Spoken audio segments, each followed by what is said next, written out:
जरांगे पाटील यांच्या आंदोलनाला आजपासून म्हटलं तर सुरुवात झालेली आहे, कारण 29 ऑगस्टला ते मुंबईत पोहोचणार आहेत आणि तिथे आझाद मैदानातून ते आंदोलन करण्यावर ठाम आहेत। मात्र आज सकाळपासून त्यांचं मार्गक्रमण कसं झालेलं आहे यावर एक नजर टाकणार आहोत। जरांगे पाटील सकाळी 10 वाजता अंतरवाली सराटीतून रवाना झाले।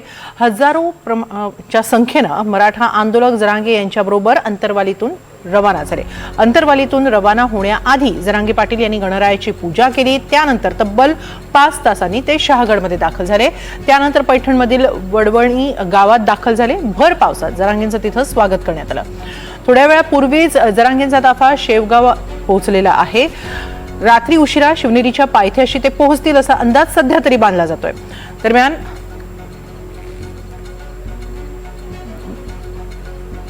मार्गावर ठिकठिकाणी त्यांचं स्वागत केलं जातं आहे। तसंच त्यांच्या मार्गात अनेक ठिकाणाहून इतरही मराठा आंदोलक येऊन त्यांच्या या मोर्चामध्ये, त्यांच्या या ताफ्यामध्ये सामील होत आहेत। पैठणमधील वडवळी गावामध्ये त्यांचं जोरदार स्वागत करण्यात आलं। भर पावसात मराठा आंदोलक तिथं त्यांची प्रतीक्षा करत उभे होते त्यांचं स्वागत करण्यासाठी। आता रात्री उशिरा ते शिवनेरीवर पोहोचण्याची शक्यता आहे।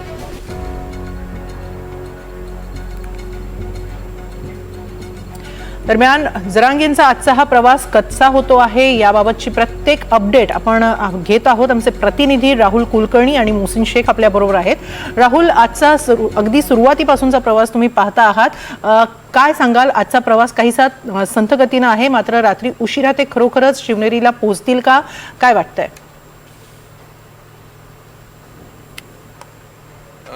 उशीर होईल त्यांना, कदाचित पहाट होईल, कदाचित उद्या सकाळ पण होईल, पण त्यांनी जे नियोजलेलं होतं त्याप्रमाणे हा सगळा प्रवास सुरू आहे। 55 लाख वगैरे आकडा खूप मोठी गोष्ट आहे, 55 लाख आकडा, पण मोठ्या संख्येनं त्यांच्या या मागणीला पाठिंबा देण्यासाठी आलेले आहेत लोक, सगळ्या दिशेने आले। मला जर स्पेसिफिक विचाराल तर नांदेडमधनं, बीडमधनं, धाराशिवमधनं मोठ्या प्रमाणात उत्स्फूर्तपणे लोक आलेले आहेत। सगळ्या प्रकारची वाहनं घेऊन आली आहेत। इनोवा पण दिसल्या मला, काही स्कॉर्पिओ आहेत, क्रेटा वगैरे सारख्या छोट्या गाड्या आहेत। कोण आलेत तर जे शेती काम करणारे लोक आहेत, काही विद्यार्थी आहेत, काही महिला आहेत। आणि असं का आलेत तर त्यांचा पूर्ण विश्वास आहे की मनोज जरांगे पाटील जे सांगतायत ते बरोबर आहे आणि त्यांनीच सांगितल्यामुळं आपल्याला 58 लाख नोंदी मिळाल्या आणि त्यातनं काहीतरी फायदा होतोय।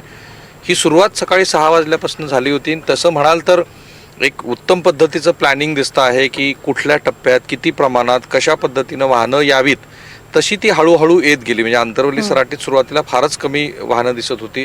जसे जसे आम्ही पुढे येत गेलो तसं तसं वाहनांची संख्या वाढताना दिसली, लोकांची संख्या वाढताना दिसली।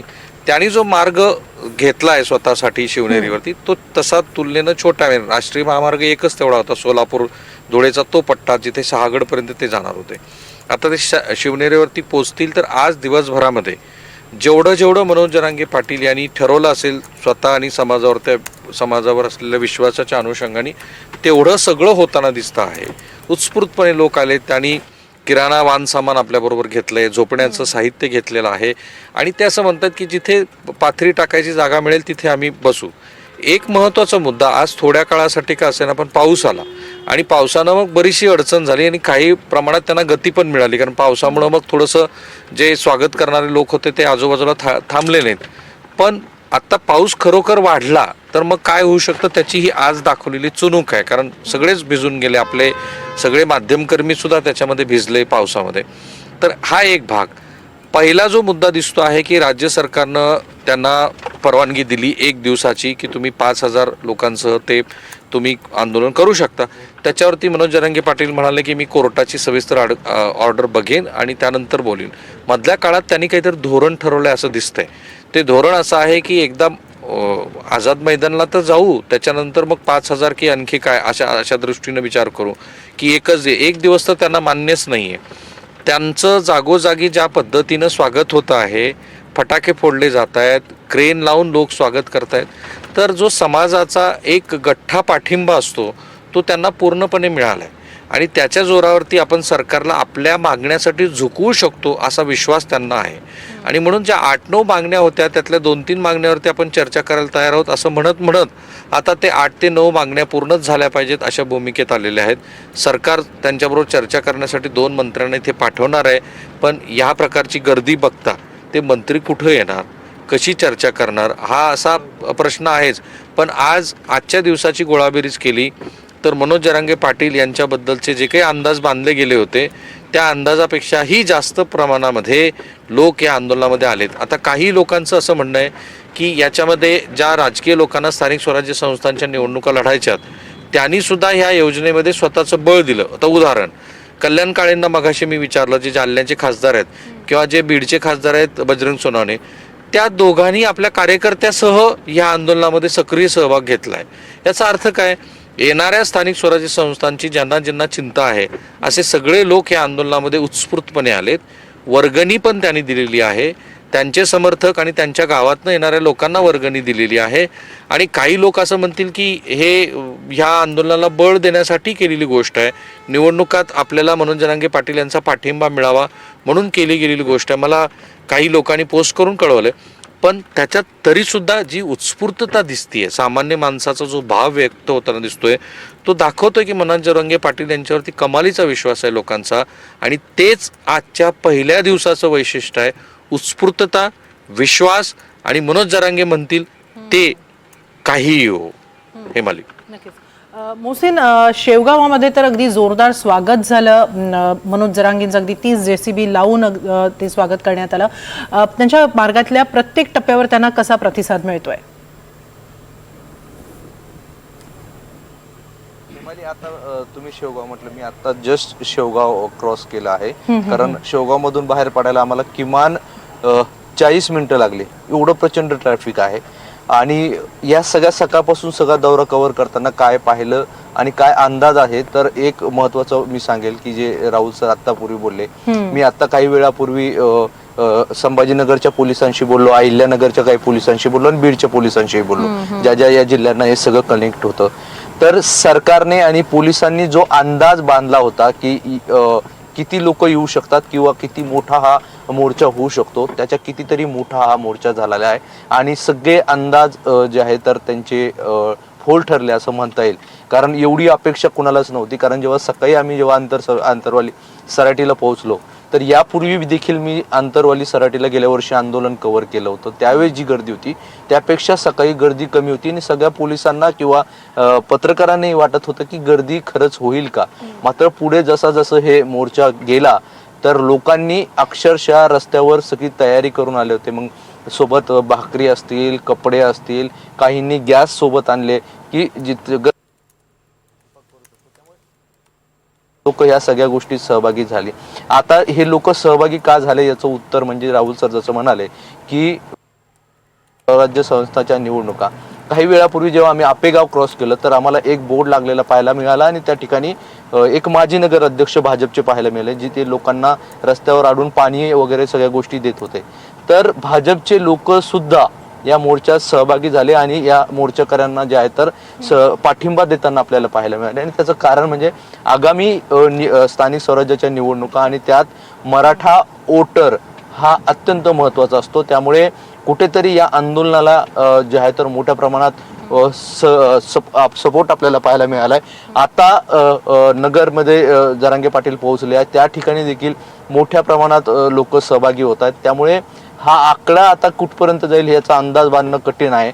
मात्र खरी परिस्थिती आता शिवनेरीवर जेव्हा जरांगे पाटील पोहोचतील तर संभाजीनगर, पैठण असतील किंवा बीड असतील आणि शेवटी अहिल्यानगर आणि पुणे, ह्या सगळ्यांचं गणित मिळून किती लोक तिथे जमा होतात त्यावरून आपल्याला हे आंदोलन किती मोठं होणार हे याचा एक अंदाज बांधता येईल. मात्र आता या अशी जी माहिती मिळते, शिवनेरीवर गेल्यावर जरांगे पाटील हे माध्यमांशी आणि कार्यकर्त्यांशी संवाद साधतील आणि बऱ्याच गोष्टी आज दिवसभर ज्या घडल्या, मग 1 दिवसाची परवानगी असेल किंवा 5,000 लोकांनाच फक्त आझाद मैदानावर परवानगी, या सगळ्या गोष्टींवर ते भाष्य करणार आहे.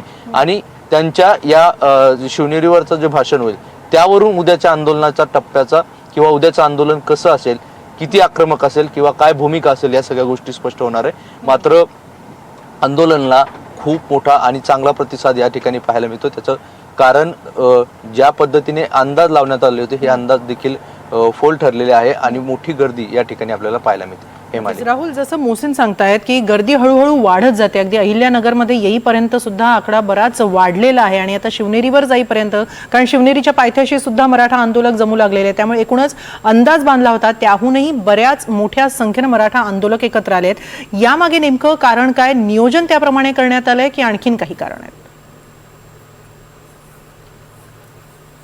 हे बघा, सगळ्यात मोठं कारण हेमाली आहे ते म्हणजे 58 लाख ज्या नोंदी सापडल्या.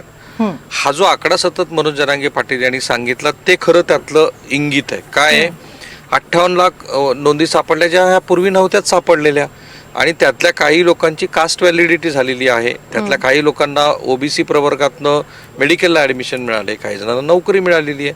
ही उदाहरणं समाजासमोर आहेत. म्हणजे 58 लाख आकडा त्यातल्या किती जणांना मिळालं, जसं आता बाळासाहेब सराटे म्हणाले की खरं तर आकडा हा 2.5 लाखाचा आहे, त्यातल्याही फारच कमी लोकांची कास्ट व्हॅलिडिटी झालेली आहे. पण हे कुणी व्हेरीफाय केले? सरकारकडनं असं सांगितलं गेलं होतं एकनाथ शिंदे यांच्या सरकारच्या काळात की 58 लाख लोकांच्या नोंदी सापडल्या, ज्याला छगन भुजबळांनी आक्षेप घेतला होता. तो आकडा कुणीही व्हेरीफाय केलेला नाही आहे, नेमका खरंच तेवढा आकडा आहे का? पण हा आकडाच ह्या आंदोलनाचं बळ आहे, कारण हे केवळ मनोज जरांगे पाटील यांच्यामुळं झालं हा विश्वास आहे लोकांना. पुढे मनोज जरांगे पाटील यांनी जे 2 वर्षात आंदोलन केलं त्या प्रत्येक मागणीला ह्यानं त्या स्वरूपात सरकारनं प्रतिसाद दिला. मागच्या वेळेला तर आपण बघितलं की थेट न्यायाधीश निवृत्त का असेना पण ते मनोज जरांगे पाटील यांना भेटायला आले. म्हणून असं वाटतं आहे सगळ्यांना की असा एक व्यक्ती की जो इमानदार आहे, जो शारीरिक कष्ट सहन करण्याची तयारी आहे, ज्याला काहीही राजकीय महत्वाकांक्षा नाही आहे, अशा व्यक्तीच्या मागं समाज उभा राहिला तर सरकार त्या व्यक्तीच्या माध्यमातून जी समाजाची ताकद दिसेल त्याला बळी पडेल किंवा त्या दबावात येईल, आणि म्हणून जरांगे जे म्हणतायत तसं होईल. तिसरी गोष्ट, लोकांना याची पूर्ण खात्री पटलेली आहे आणि ते खरं तर सरकार आणि बाकीच्या राजकारणात सक्रिय असलेल्या लोकांचं अपयश आहे की 50% मर्यादेच्या बाहेर आरक्षण देताच येऊ शकत नाही आणि दिलं तर ते टिकत नाही. त्यामुळे सरकारनं जे काही स्पेशली बॅकवर्ड असलेल्या लोकांना म्हणजे मराठा समुदायाला दिलेलं आरक्षण आणि आर्थिकदृष्ट्या मागास प्रवर्गातल्या मंडळींचं मिळालेलं आरक्षण याच्यावरती या आंदोलनामध्ये सहभागी झालेल्या लोकांचा काडीचा सुद्धा विश्वास नाही. हे त्या दृष्टीनं ह्या 3-4 गोष्टी एकत्रित आल्यामुळं ह्या आंदोलनाला मिळालेलं हे सगळ्यात मोठा प्रतिसाद आहे. तशा अर्थाने आता पुन्हा काय झालंय की सणासुदीचे दिवस होते, त्यामुळे असं म्हटलं जात होतं की खरं म्हणजे ह्या आंदोलनामध्ये लोक येणारच नाहीत, गणेश बाप्पाचं आगमन होत आहे. उलट आहे की सणासुदीचा दिवस असल्यामुळं ह्यावर्षी उत्तम पाऊस झालेला असल्यामुळं पेरण्या झालेल्या आहेत, पिकं आता फुलोऱ्यामध्ये आलेली आहेत, सोयाबीन सारखं पीक या पट्ट्यामध्ये जास्त प्रमाणामध्ये होतं, तिथं समाधानकारक परिस्थिती आहे आणि म्हणून लोक शेतातली कामं संपून या आंदोलनात आली. उत्स्फूर्तता तर असण्याच होतच त्याच्या मागचं कारण. ह्या सगळ्या गोष्टी जुळून आल्यामुळं ह्या आंदोलनातले आकडे वाढताना दिसतात. एक मला थोडीशी चिंता काय वाटते की जरी पोलिसांनी वेगवेगळ्या ठिकाणातनं आता टोल नाक्यावरचे आकडे आपण जे आता सांगतोय ते टोल नाक्यावरचे आकडे आहेत, मोसीनकडं आणखी काही आकडेवारी आलेली आहे, ही तुटक आलेली आकडेवारी आहे, त्याच्यात 10-20% प्लस मायनस असू शकतं. पण याच्याशिवाय छोट्या छोट्या भागातनं आलेले लोक याचा कोणाकडेही हेमाली कोणताही आकडा नाही आणि ही थोडीशी चिंता वाढवणारी बाब आहे. कारण ना जरांगे पाटलांना माहिती आहे की या आंदोलनात नेमके किती वाहन आहेत, किती लोक आहेत, ना सरकारला माहिती आहे की याच्यामध्ये मी आता जे प्रवास करतोय ते गेल्या 10 वाजल्यापासून आतापर्यंत जो काही माझा प्रवास आहे, एका मिनिटाला साधारणतः 5, 7, 10 पासनं ते 30-40 वाहनं पण जाताना मला दिसली. काय टिपणार तुम्ही या वाहनांची संख्या आणि कोण तुम्हाला तो नंबर लिहून थांबूच शकत नाही ती वाहनं. ती थोडीशी चिंता वाढवणारी बाब आहे की जोपर्यंत एकत्रितपणे हा सगळा समुदाय दिसत नाही तोपर्यंत आंदोलकांची संख्या आणि गाड्यांची वाहनांची संख्या पण कोणाला कळणार नाही. नक्की. मोहसिन, शिवनेरीवर आता ते कधी पोहोचतील? कारण जसं आपला अंदाज बांधला जातो आहे की कदाचित ते पहाटेपर्यंतही पोहोचतील, मात्र त्यानंतर त्यांची पत्रकार परिषद नेमकी कधी होणार आहे आणि ती पत्रकार परिषद कशी घेतली जाणार आहे याबद्दल काही माहिती मिळू शकली आहे का? नक्कीच आपण जेव्हा मुख्यमंत्री देवेंद्र फडणवीस यांचं रिॲक्शन आलं त्यावेळेस आपण त्यांची जेव्हा प्रतिक्रिया घेण्याचा प्रयत्न केला आणि त्यानंतरही मी त्यांना बोललो तर त्यांनी असं सांगितलं की ह्या सगळ्या गोष्टी आणि आज दिवसभर जे घडलंय किंवा राजकीय ज्या सगळ्या काय प्रतिक्रिया आलेल्या आहेत तर या सगळ्या गोष्टींवर किंवा पोलिसांनी जी परवानगी दिली या सगळ्या गोष्टींवर मी शिवनेरीवर स्पष्टपणे सगळ्या गोष्टी मांडेल, तुमच्याशी संवाद साधेल असं त्यांनी सांगितलेलं आहे. त्यामुळे आज तिथे शिवनेरीवर पोहोचल्यावर त्यांचं भाषण होण्याची शक्यता आहे आणि तिथेच या सगळ्या गोष्टी स्पष्ट होतील. आता शिवनेरीला जायला किती वेळ लागेल याचं हे गणित सांगणं जरा कठीण आहे, कारण की माझ्या समोर ह्या गाड्या बघतोय मी तर गाडी हालतच नाहीये, म्हणजे फुल अशी जाम ट्रॅफिक आहे.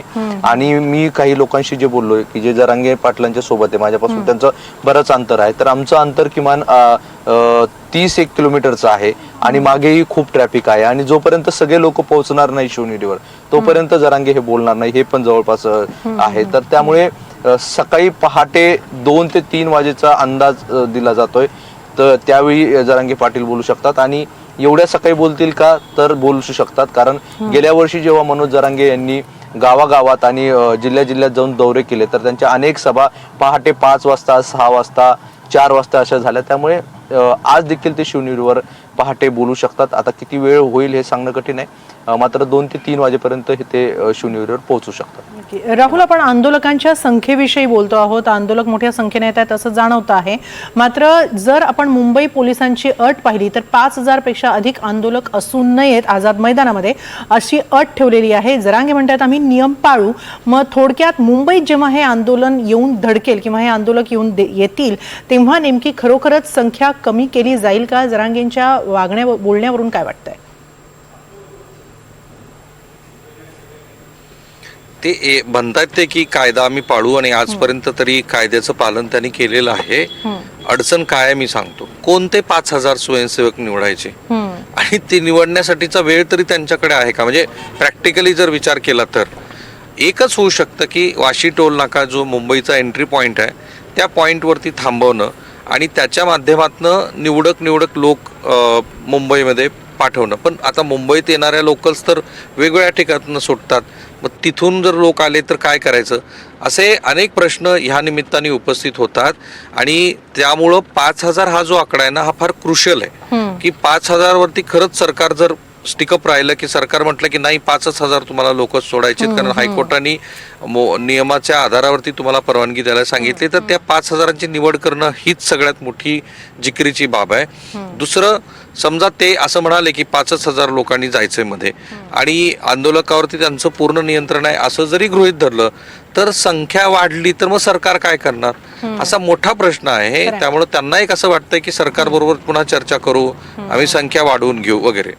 हेमाली, नक्कीच या आंदोलनाविषयी आजच्या या दिवसातल्या प्रवासाविषयी आपण वेळोवेळी अधिकाधिक माहिती देत राहिलात त्याबद्दल खूप खूप धन्यवाद. यानंतर आंदोलकांच्या या मराठा आंदोलनाच्या आजच्या दिवसाचा पूर्णपणे आढावा आम्ही घेतच राहणार आहोत. अजूनही मनोज जरांगे हे शिवनेरीवर पोहोचलेले नाही आहेत, ते रात्री उशिरा किंवा पहाटेपर्यंत पोहोचतील. मात्र तोपर्यंत आम्ही इथं घेणार आहोत एक छोटासा ब्रेक. पाहत रहा NDTV मराठी. हे आहे NDTV आणि आपण पाहत आहात NDTV मराठी.